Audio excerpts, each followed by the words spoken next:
Welcome to Commander Community, the show where we discuss everything beyond the tabletop of Magic's most popular format, brought to you by Star City Games. I'm Anthony Alonji. And I'm Sheldon Minery. In each episode, we'll discuss one or more hot-button issues in the Commander community.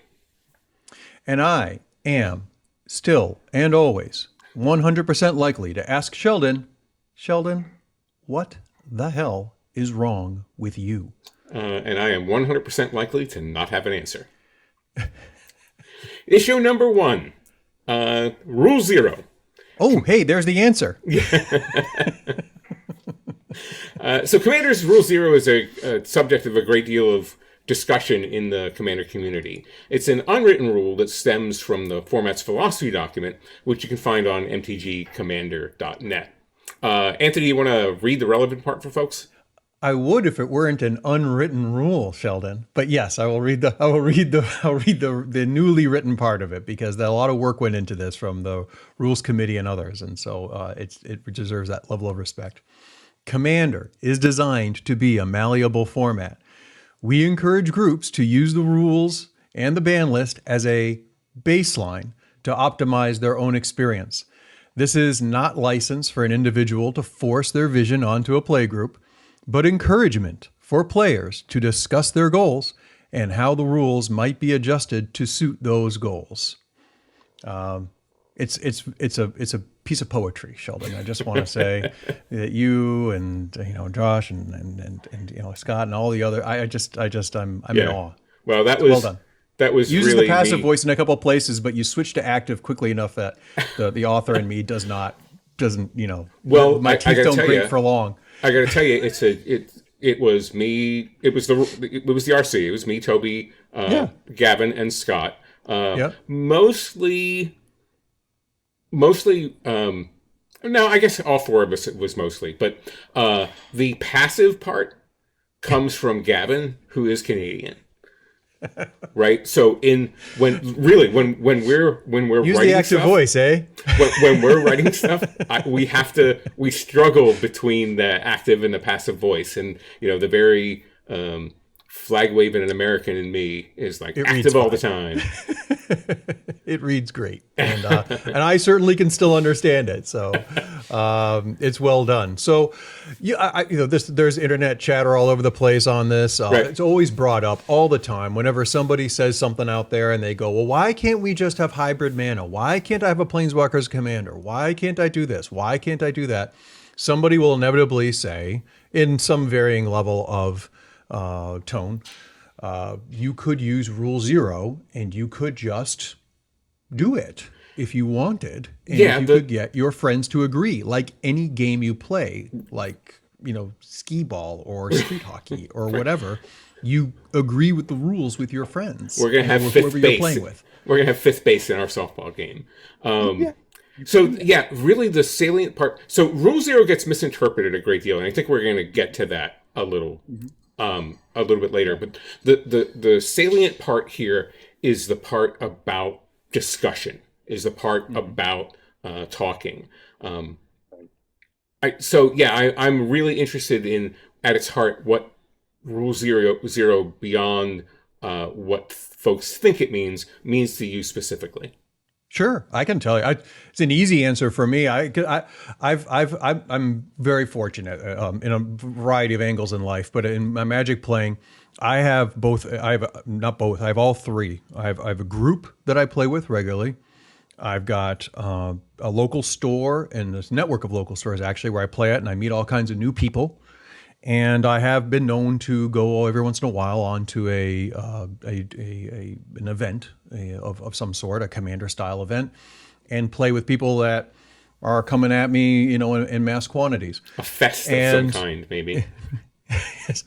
And in every one of those cases, Rule Zero works. It only works, of course, if you're an Italian American that talks a lot, of course, and pushes, right? No, I think there are other qualifications. I think other demographics can do it. But it does require a little bit of self-assertion. And I think where a lot of people feel, maybe, from best I can tell, what I can infer from what I see from others, is that there's an opportunity to talk before every game and to have a conversation with folks, and folks don't feel comfortable doing that perhaps, or they feel, or maybe they get some pushback, or maybe they have a bad experience. I mean, there's a whole bunch of reasons that things can go wrong. Well-meaning people can try it once or twice, get shot down, never want to try it again.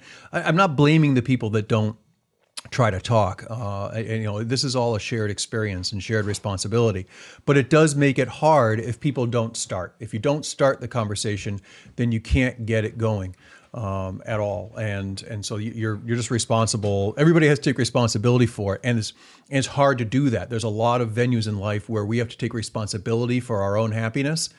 And when we don't do that effectively, you are less likely to be happy. Yeah, I think there's a misconception that you need your local group to make Rule Zero work, and right. I think that's not the case at all. And I think we saw in to great effect in Reno at one of the last Magic Fests that were open before we closed the world down.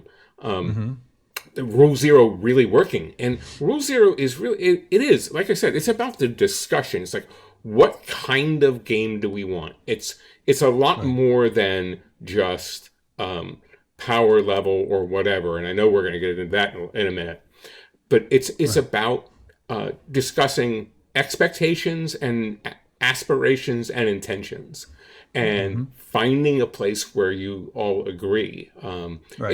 There doesn't have to be 100% harmony. Some folks are like, well, I only have this one deck. And it's a battle cruiser, so if the three of you want to be done by turn 5, somebody's going to need to lend me a deck. Right Yeah, I think that, and I've lent people decks who sit at the table who I know want to play a certain style that I have made clear that I would prefer not to play. I have borrowed decks from others. I have played fairly competitive decks. I don't think I've done too often, maybe only once or twice, the sort of what I think a CEDH purist would call a CEDH deck. But the point is that I've talked to them and I've worked it out, and I've made sure that it's not always my way. Sometimes it's another way, and there's not just two ways. I mean, there's multiple ways at least. Something we can bring up in a future episode of our podcast, which I'm not going to push now. We're going to tease the viewers and the listeners a little bit, our audience a little bit. I've made a very unofficial matrix that has nothing to do with the rules committee or anything like that. You wisely keep me away from all the power structures, and I think that has my support. Wisely, you do a lot of things wisely. This may be the most wise. Is bordering on sagacious. There's a matrix I've worked on with a couple of other really thoughtful folks in the online community, and we've talked a little bit about it. You've seen it. You're an official voice, and I understand why we've not talked about it a lot. But one of these days, I want to talk about it a little bit about intent, because you mentioned intention, and there's the deck's strength, and there's the deck's intention, or the player's intention, and they both combine to the conversation. Anyway, that aside, the conversation should include both, because you can play a deck that is not that competitive, extremely competitively and extremely cutthroat. And you can also play an extremely cutthroat deck pretty casually. Anybody who's been in a game with Brian David Marshall, or anyways, notice it. I mean, nobody's trying to optimize over much, there, even though he could do that. You and I have card collections we could put together anything we wanted, anytime we wanted, and we could go out there and we could either be extraordinarily casual or extraordinarily uncasual. I'm a big believer, and I think that's the experience, is to give variety to it. I'm a big believer in build casually, play competitively. Like once you start the game, you go for it. I can remember the feedback that I got, and this, an old war story, from writing back whenever writing was started.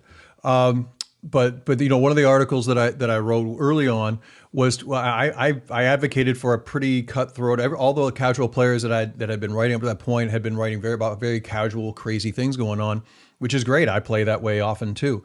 But I also, at one point, talked about, at one point we're playing a 4-player game and somebody was there and he was under 5 life. And I realized if I didn't take him out now, I might not get the chance later. I took him out. And I remember getting some serious emails from folks who were like, that's not multiplayer, Everybody has to go down at exactly the same pace. And I've done that. I do that a lot. I think there's a certain rhythm to that can be kind of fun as you build the tension. But at some point, the game does have to end. You say this a lot, like at some point the game must end. So if it makes it to 10 turns and you don't want it to go 99, then end the game and be okay with it, even if it's not the way that you would prefer to end the game. You've had your chance to build. You've had a chance to do your thing.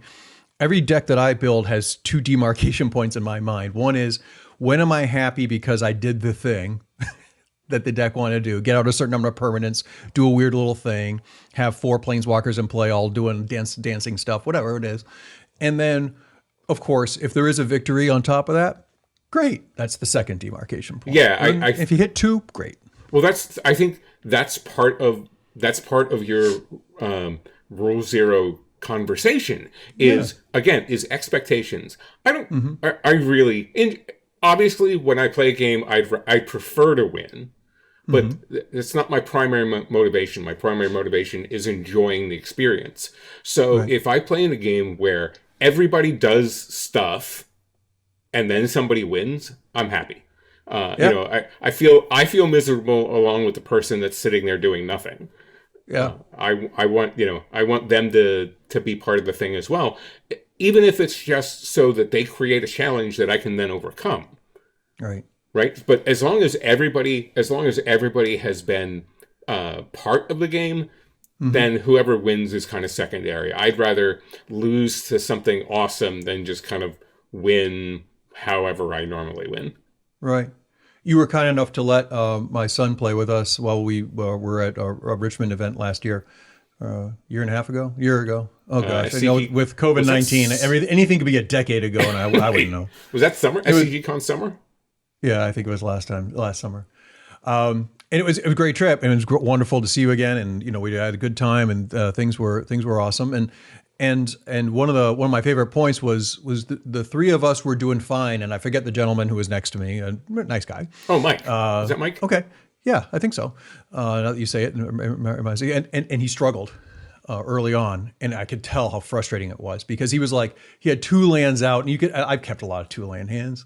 And, you have the cultivator, you have the whatever it is, you keep 2 lands and a cultivate like almost every time. And so he, he's sitting there and he gets to tell he's just, ugh. And what essentially the 3 of us did was kind of played a 3-player game for a little while. And then I think we may have made a couple of collective errors that let him win at the end. but the point is that like he got to play and then he got to win. And that's fine. Like I didn't say to myself after that, boy, I should have taken him out at 2 lands. He should have been out of it by turn 3. I should have just crushed him.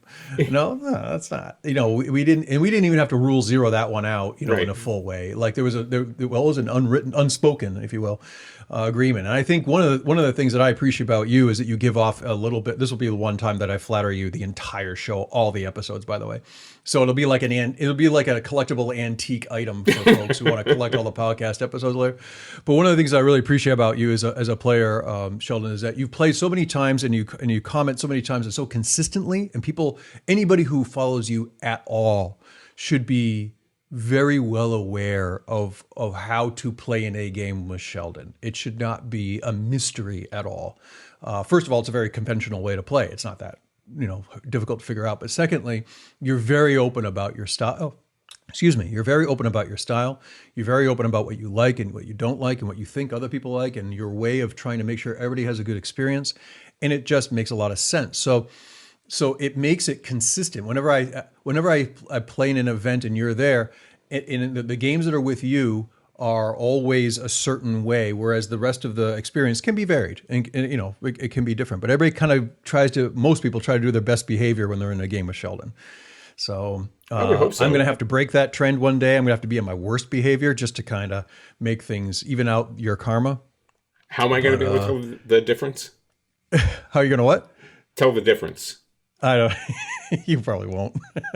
You're right. Yeah, you got me. Yeah, I'm not sure you're. What the hell is wrong with you, Sheldon? No, what the hell is wrong with you?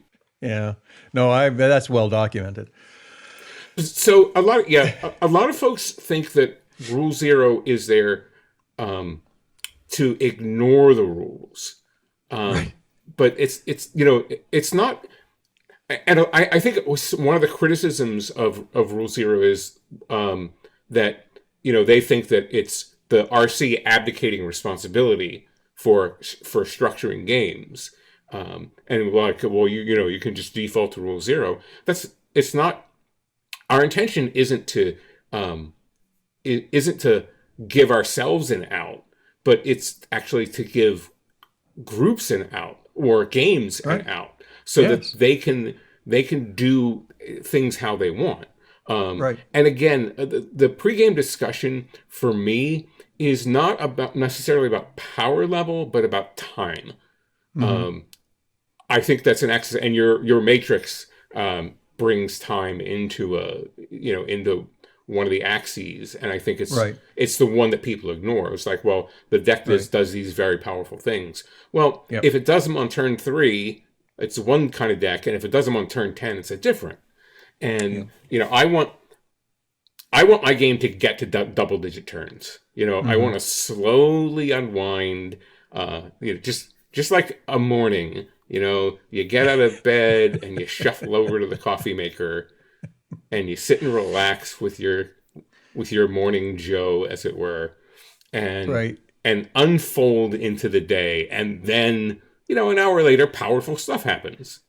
Right. Yeah. 1 hour. In my case, it's almost the exact same thing, except with me, 2 critical differences. First, it's tea and not coffee. Sure. You heathen. And then secondly, as I start to unwind, my adult children who are home because of COVID-19 then come in, and it's like having a turn 10 combo that you're kind of happy to see. No, it's actually one of the blessings that we do have. But at the same time, it is definitely, you're absolutely right.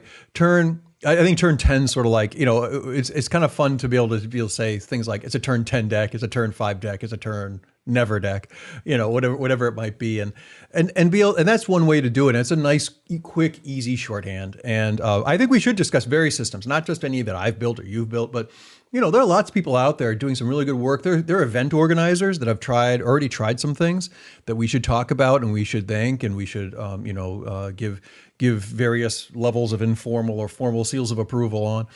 And there's a whole wide discussion out there, but your basic point stands. The responsibility is not on the rules committee to tell people how to behave, and you're not going to get anything out of it, even if you tried. Can you imagine if you made Rule Zero, if you did an unspoken or unwritten rule, and then you wrote it down and you said, it is never okay. Like, go the other extreme to see this. I'm not just setting up a straw. These are the rules. Do not deviate them from. I'm trying to make it. Yeah, exactly. Or there will be trying to make consequences. A point, which is that there is no level of force that you can apply as a rules committee to govern how I am going to play at the game store 2 blocks from here. I am going to ignore you, Sheldon. I'm not even going to ask what the hell is wrong with you. I'm just going to walk on down there when I can. I'm going to walk on down there, and I'm going to play the way I want to play, and the way other players want to play. And the idea that somehow that you can govern that. I mean, we have actual governments that can't govern people. How the heck is the rules committee of a group of awesome volunteers from who are essentially working on a game and creating a brand new format that for people's enjoyment? How on earth are you going to govern people's behavior? It's just not going to work. Yeah, all we can do is suggest a way that we think games are better, right? So our message the entire time has been: here's what we're doing. Hope you follow along. Right. Not this is the only way to do it. This is the way that we find fun, and this is the way that we find fun for the largest group of people. And this is the way that has clearly resonated with the largest group of people, because Commander's the most popular way to ever play Magic.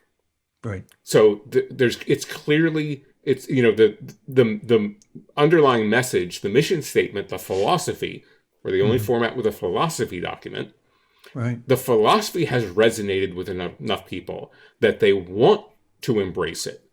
And then we even provide for for dissenting view, right? Mm-hmm. If this doesn't work for you, and I think when Rule Zero was written in the rules, Mm-hmm. it was, these are the official rules of Commander. If they don't work for you, figure out what does, or something to that effect. Yep.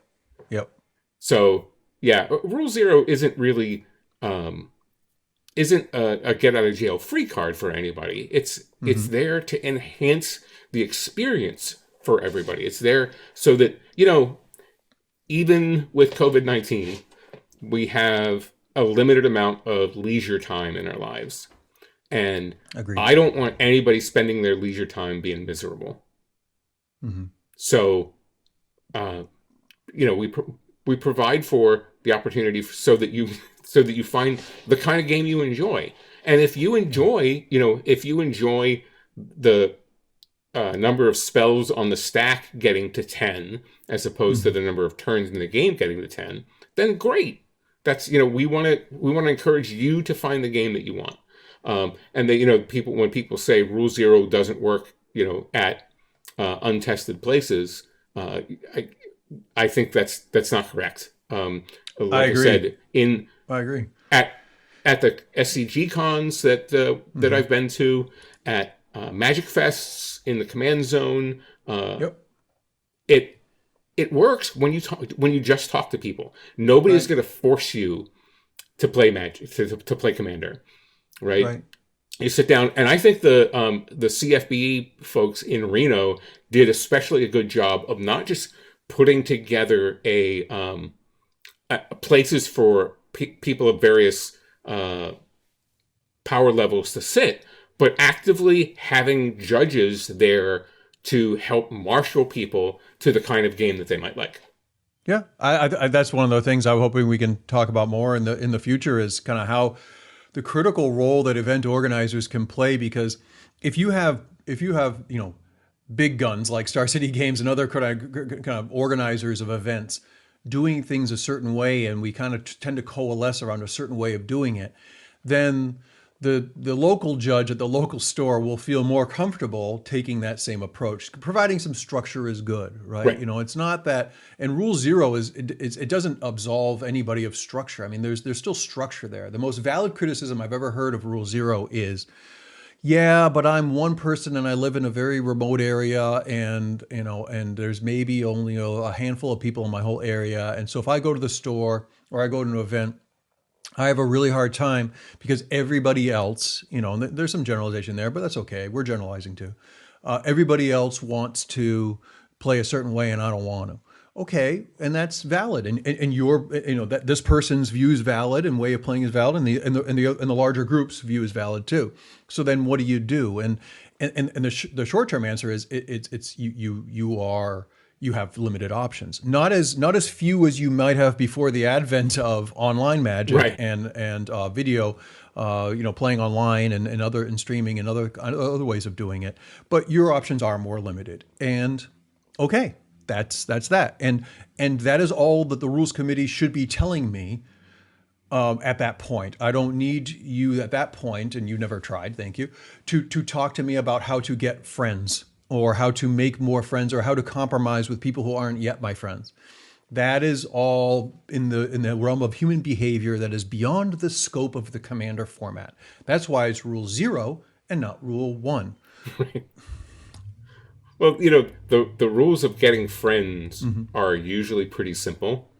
Don't be a jerk is usually at the top of the list. Right. And you'd be surprised how far that goes in life. As the resident of this podcast, of this video cast, I can say that is true, and it is helpful to me to not be so much that way. If and when I want to acquire and keep friends. Yeah, exactly. I know you don't know much about this, Sheldon, because you're too good. But for me, what I find is a little less of me goes a long way. Yeah, I've experienced the same with you, sir. Yeah, we all have that side of us that wants to push a little bit. Even the introverts among us. An acquired taste. Sure. Yes. There are more of us. There are more of us out there. One might say close to 100% of the population than we'd all like to imagine. Some of them have made themselves more evident than others in the last few years. Yeah. Right. So well, we mentioned a little bit about playing online. Can we switch gears a little bit to talk about that and how to make the best kind of experience for that? Because I have to say, as somebody who's still very new to the experience, I will find it useful to have this sort of discussion and to think it through as well. Yeah, let's move on to issue 2, playing online. Yeah, yeah, absolutely. Well, so with the global quarantine and the stay-at-home orders in place, no matter what state you live in, if you're in the United States, some governor has had something to say about staying at home at some level. I hope. Or if you're in another country, then you've probably got your own rules going on. In any case, a lot of us are home a lot more than we used to be. So Commander players we've got to find some places other than local game stores to get into games. And one of the most promising venues to do this is webcam-based games. Platforms like Discord, GoToMeeting, they kind of become the sort of de facto, gaming space. So, Sheldon, what has been your experience so far? Because you've really embraced this in a way that, like, a year ago, I think you and I were both on the same page where we were like, wow, we don't do a lot of this. There's not much going on. And you've just sort of taken off a little bit like a rocket on this one. And so I'm as somebody who's still facing maybe one or two barriers to entry, some technical, some psychological. I'd really value your advice, and I suspect a lot of your fans would value your advice as well. I think I'm playing more Commander now than I was 6 months ago or a year ago.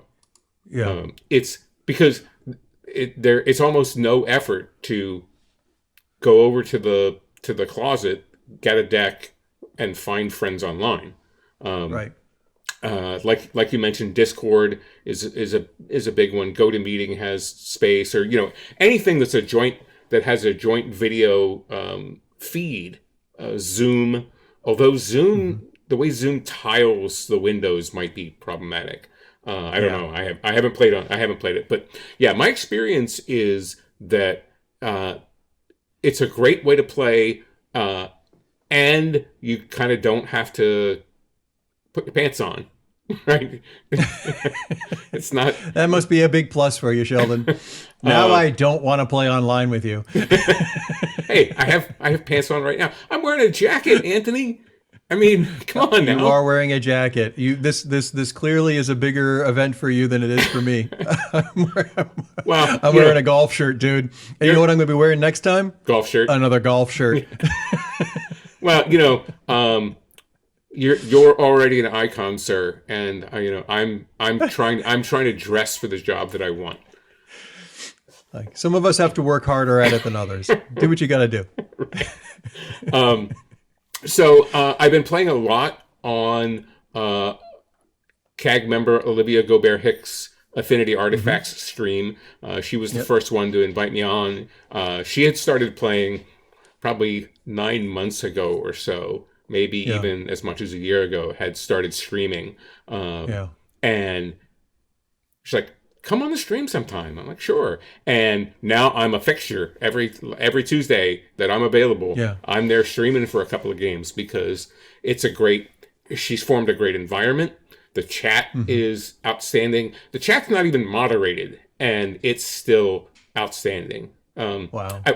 There are mods there, but the chat doesn't need to be moderated because the folks that hang out there, and we did on the release date, on 420, when the new announcements came out, we did a 12-hour, get all the Commander personalities we could together to play on stream that day.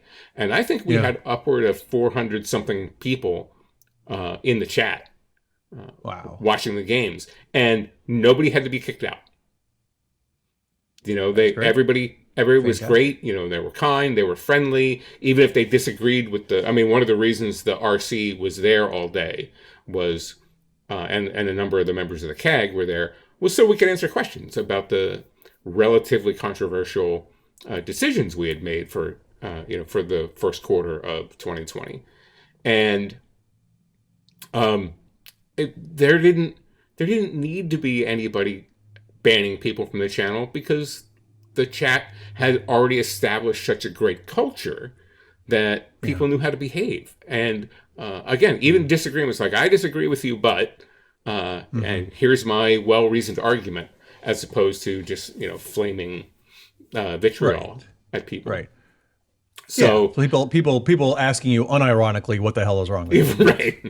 Yeah. So I've been doing that on Tuesdays with her, and she's also opened the channel on Thursdays in the evening for the RC to get together and play together. So the four of us will gather in the channel.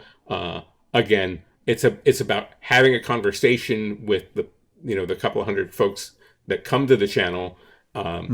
And then a game of Commander will break out underneath.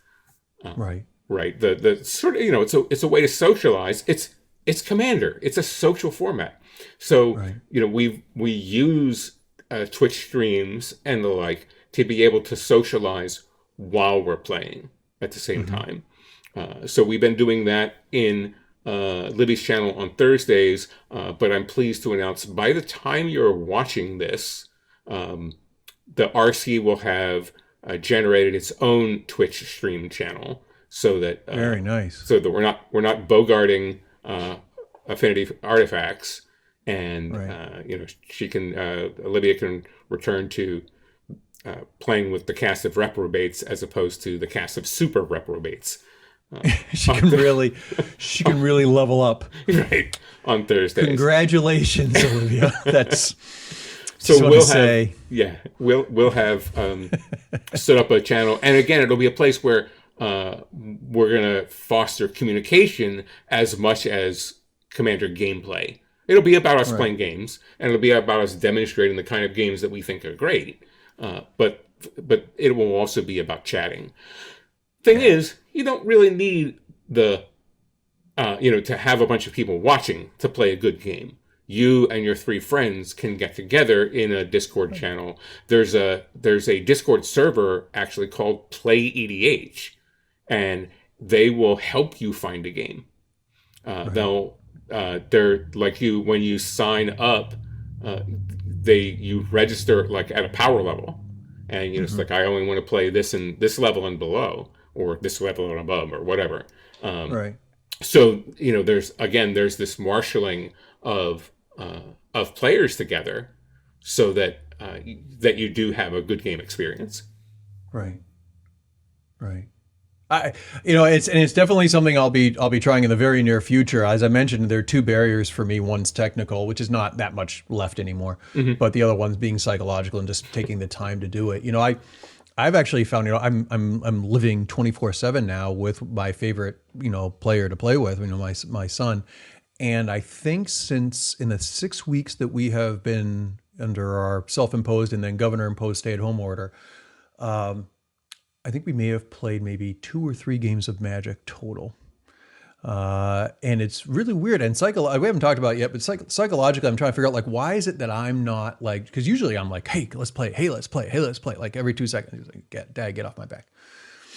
And, like anybody else would. So I'm trying to figure out, why am I not feeling it? And part of it is, to me, Magic is so important to me that I almost don't want to ruin it by being at home forced to play it all. To me, it's been like there's a psychological barrier. I need to not feel like I have to stay home and play Magic. It's almost, I don't know what it is. I'll keep exploring it. Somebody can psychoanalyze me off of the little snippet of video they got here. It's not hard. Feel free if you're out there. And just being able to, and there's other conventional, Magic's not the only thing, but my normal routine and the normal things that I normally like to do, I'm not doing. And I'm doing a different set of things. And it's really, that's one of the, actually of all the reasons why, that's probably been the largest one, but I'm going to find my way there. And I would love to see a game where I can get into a chat window and, tease the moderators into thinking about maybe banning me. Just walk that line just as close as I can get. You don't want to be that guy. I'll be too easy to spot. You guys will know I'm just being ironic and silly. But but I do look forward both to watching, but also playing with you online again. We the first phase of our friendship, we didn't get a lot of chances to play together or even see each other much, but then being able to be able to play a game of Commander with you was just a lot of fun for me, and hopefully for you, and it'd be great to do it again. The one thing I think you have to realize that when you're playing online is that the game will be slightly different. There are a number of points to consider when you're playing in an online game. You're not. Oh, hang on a second. I have for this moment. I have paper and I have pen. Taking notes. All right, Sheldon. I'm listening. You're not in the same physical space, so you can't pick up the same physical cues from people that you otherwise would. I think we've all discovered that there's a learning curve to having conversations online in Zoom meetings or in Discord chats or whatever when there are more than two entities in the chat, that you have to realize that you're not going to be able to see someone else start to speak. You have to hear them start to speak, and you may have already started to speak too. So you have to learn a new set of skills to work out how to even talk online. Agreed. So and of course, passing the turn, you can't just wave your hand and pass the turn. Right? You have to say go. And what I found helpful is saying the name of the person to the left. The person that I'm passing to. It's like, okay, I'm done. Pass to Jeremy or whatever. Right. So that it's clear, because one of the things is, if we're playing via webcam, we're on our computer, we're probably also multitasking, and sometimes people's attention will drift. I don't like it. I don't like it when people are on their phone when we're in a normal game. Right. But the temptation that bugs is me a lot there. too. Yep. So that's one of the things, and even the style of deck you play has to be is going to be more challenging or differently challenging based on not being in the same physical space. Can I steal a lot of permanents and just say I want that one, that one, and that one, and that one? Yeah. No, one, two to the left. No, the other one. No, the other one. Well, I mean, is that the main problem? Well, that and playing control magic. Yeah. Like, okay, control magic, your commander. Now you have to represent their commander somehow, and they have to, they have to take it off their camera. You have to put something on yours. I got these little. They're even sitting right here. They're little dry erase cards. I got some from someplace off of Etsy or something. That super producer Logan Ish linked me to. Thanks to Logan, by the way, for all the help setting up the things. Yes, he helped me. He helped me too remotely. Logan, well done and thank you. Yeah, Logan is definitely good beats. So you have to represent the game state differently, because you can't just slide the card from their playmat to yours. I saw somewhere on online and some random Twitter conversation, people were talking a little bit about this, and I saw Post-it notes can work, and there's other devices that people can use to kind of represent strange things that happen that real life represents a little bit more easily than remote life. Scraps of paper and a Sharpie will work just fine. Right.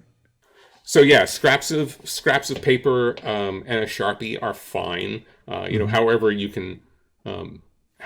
can represent things, write bigger as opposed to smaller, because I think the other main thing that I found is that game states are just sometimes a little difficult to parse.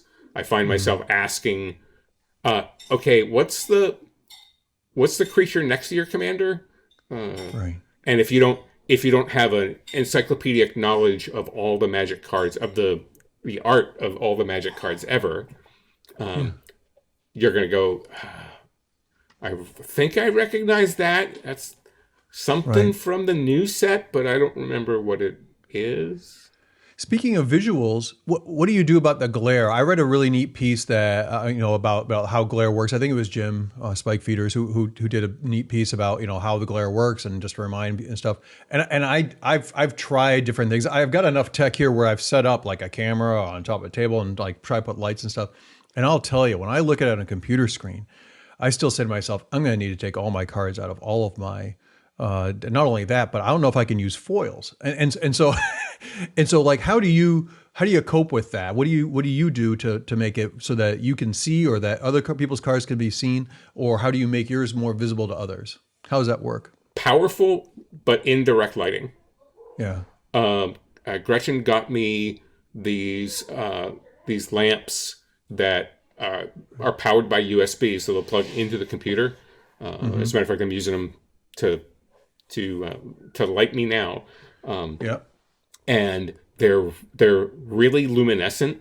That's great. There's no glare on you at all. They really do work. That's no, great. they're super powerful, but you got to tilt them the right way because if the one that I had was tilted 10 degrees higher, it'd be blinding me.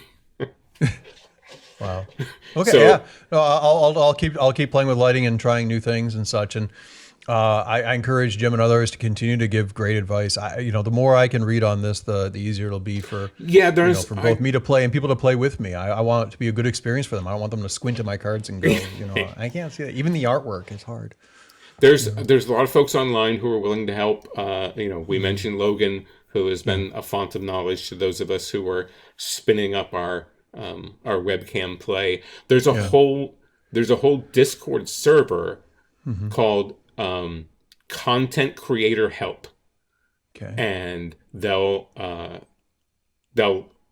give you as much advice as you can. As experienced people like Jim and some of the other relatively well-known streamers and online players, and they're there to give you both sort of philosophical help and technical help. Like, what kind of machine do I want to put together to do this? Or what camera do I want to buy? Or, how do I set up streaming so that, it's not full of glare and my sound's not muddled? Right. I'm sure that we can provide the link to that Discord here in the show notes. Okay. Because that's the magic of the interwebs. We can do that. We can do that. That is true. It's not. I don't know. I wouldn't want to say it's harder to play in the webcam environment. It's just you have to be aware of the differences in the game that you're playing. Again, the physical cues of being together just don't happen. Even if you're I plan on watching a lot of games before I try to play one, honestly, and maybe that's one way to kind of learn about how to do it and what works and what doesn't. Mm-hmm. And maybe during a chat say, "Hey, Sheldon, what kind of lighting are you using? What did Gretchen get you?" Gretchen, by the way, for those that don't know, is your better half. Maybe your better 2/3. She is the second smartest person in my house. Next to the cat, I presume. Probably the smartest, and then the cat, and then you. Clearly, see, I have a good argument. People are like, "Oh man, I know what you're going to say. Right you're smart because you married her. Yes, you're brilliant. I am the one smartest. thing you got right. In terms of fractions, how smart is she? Maybe a literal rocket scientist, I believe is how you introduce her. She is indeed literally a rocket scientist. Yes, and tons more. I know. I'm blessed to know that about her. So that's great. So you have. Thanks for tolerating the interruption. You were giving me helpful advice before I started insulting you. Please continue. That's what we're here to do, isn't it? Yes, it is. This show is about community, and nothing says community other than taking shots at your friends. Oh, absolutely. I remember when you first asked me, you're like, Anthony, what's the value? So many podcasts out there, or shows out there. What is the value added of ours? And my first thought was, what other show can I just sit back and just tee off on you? I mean, that's value added. Are we talking about other people? Are we talking about the viewers? I don't know. I guess they get to hear the voice of the creator of the Commander community. Please carry on. I mean, it happens to be Thursday as we're recording this, so pop into the channel tonight. Watch games. I'll warn you that it's NSFW. Yep. It's also the most ankle-friendly channel on the internet. And you'll have to tune in to find out what that means. Okay, I considered asking and then just said, no. I mean, I will find out. I'm eager to learn, but I'm not going to give you the satisfaction of telling you that I'm really wondering now. Yeah, I mean, I will tell you. See how cool I played that? Yeah. Certainly on Olivia's channel, the stars have come out. We get routinely, big names from within the Commander community. Star City's own Jeremy Knoll comes in pretty regularly. And then there are some other big names like NFL linebacker Cassius Marsh has played in the stream a couple of times. Nice. Fun. So yeah, you never know who you'll see when you show up. But yeah, come play with us. I'm pleased to hear there's so many luminaries and big stars there. As a dwindling brown star myself, I am looking forward to joining the constellation. We need things that are collapsing under their own weight too. Yeah, I set myself up purposefully for you. I figured, every time there's a timer in my head, Sheldon, and every 3 ticks that I take against you, I should expect at least 1 back. So that's fine. That's a good ratio. I'll accept that. Well, I mean, and you're stretching your creative legs when you set them up for your friends. Yes, it is. It's good. It's good yucks all around. So, any other questions that's about great playing advice. in the online world? What else they got on about playing online? Okay, so you're good to go. Yeah, I think I am. I don't know if I can join tonight, but because we're recording this on a Thursday. But I will tell you what, I will commit here to you now that next Tuesday evening, barring something I do at work, my day job has also, frankly, been interfering a little bit with me doing this, but not so much anymore. How rude. But the responsibilities that were initially upon me as the governor's stay-at-home order took effect have lessened, and so I will be happy to reserve time. Please remind me if memory serves. Is it about 6 or 7 o'clock Eastern time? 7:30 Eastern. Okay, all right. In the U.S. I will. Yep, and I will find that channel and I will do the thing. And you talk about it on social media all the time. You give links and you give information. You invite people. Yep. Olivia talks about it. It's out there. The information's out there for folks. I'm trying to represent a little bit of the watcher, or the fan that wants to get into this, because partly I am, but also because I know there's a lot more out there. So please, I encourage everybody who's listening and watching this show to give it a try, to get in there, at least to chat and watch. If you haven't seen Sheldon play, it's kind of fun to do anyway. It's something that I enjoy for at least 5-6 minutes. And then it's something that I think as the game goes on to its 8th or 9th turn, you wait for that 10th turn where somebody can just take him out of the game. It's a joy ride, a thrill hunt, a bevy of awesomeness. The words fail me clearly. It's become a thing to see how many times they're going to try to play a sorcery as an instant. Yeah, because like I was so excited to put Ether Snap into my decks. Yeah. Ether Snap removes all tokens from the game and all counters from all permanents. Yeah. And I'm like, I'm going to blow somebody out with this so good. And somebody attacked with a bunch of things with creatures, with a bunch of tokens and some stuff with counters on them. I'm like, oh, this is perfect. It's like Ether Snap. And like 10 people in the chat are like, it's a sorcery. Judge. and I happened to be wearing an RTFC t-shirt at the time. Well, it's good. Now get another Vedalken Orrery, I suppose, and throw it in there. Now, again, we've been talking a lot about Twitch channels and whatnot, but remember, you don't need a stream in order to play online. All you need is some friends and webcams and any kind of connection software.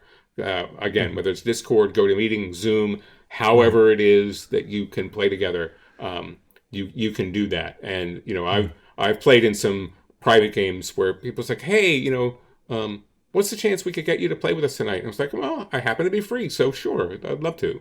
So you sit down, you play with people, and you make new friends, and maybe sometimes reunite with old ones. Do you have any Rule Zero arguments with them when you do? No.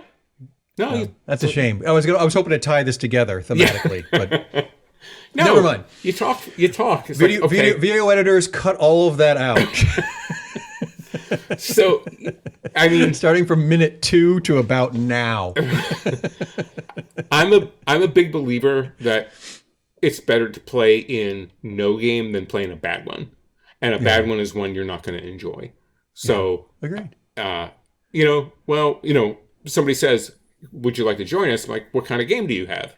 And if they say, we try to combo out by turn 2, I'm like, okay, enjoy. Short video. Yeah. So somebody's streaming that one, just give a clip of that, and they say Sheldon, that if you're going to take videos and you should make short clips of things and cover the whole theme in a very short time. So if somebody wanted to learn how to play Magic, they should play in one of those games and take a little video clip of them and then post it, and this is how you play Magic. So they do have, those who play more competitively do have something on those of us who prefer the longer, more, the more drawn out games, I sure. guess. Maybe.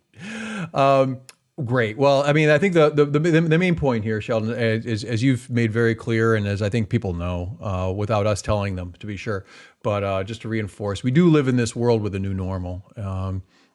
Commander players, you've set up a format where I think it attracts some of the most creative souls that are out there. I enjoy playing with them.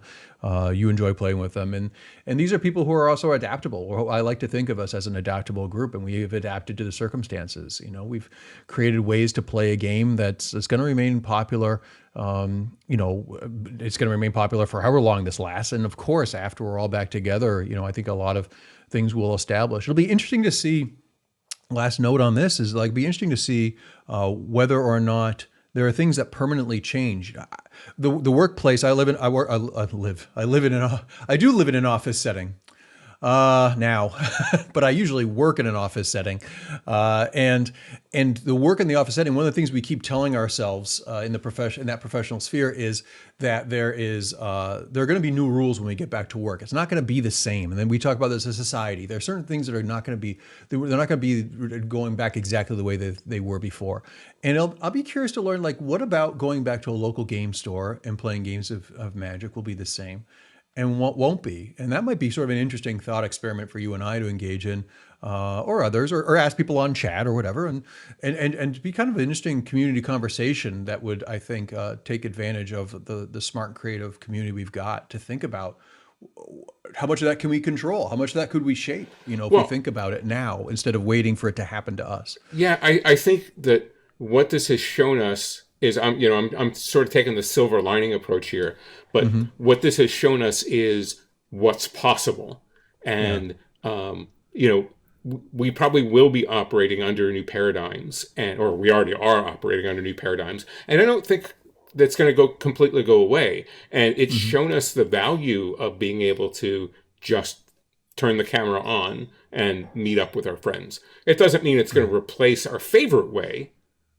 But it will be an enhancement. It'll be an addition. It will be another way that we can do something that we love. So I think that we can take that away as one of the positive experiences that this relatively negative thing has brought to us. Right. Yeah. Unfortunately, I think that's time for us to wrap this week on Commander Community. If you're watching us on YouTube, please remember to follow, subscribe, ring those bells. We'd hate for you to miss an episode. Anthony, you want to tell us and these kind folks where they can find you on social media? Sure. Anthony Alongi, Alongi. I'm on Facebook. I'm also on Twitter at Anthony A. Alongi. And looking forward to making friends out there and connecting with the wider community. It's been rewarding so far, and whatever comes next for us in these crazy times, I'm looking forward to connecting with more Magic players. You can find me. How can we find? So speaking of which, yeah, editing moment. Speaking of which, how can we find you, Sheldon? You can find me on Twitter at Sheldon Menery, the same on Facebook, and always weekly right here on StarCityGames.com, writing about the best format in Magic's history. With that, we're out. As always, I'm Sheldon Menery. And I'm Anthony Alonji. Thank you for joining us both. We look forward to having you join us again.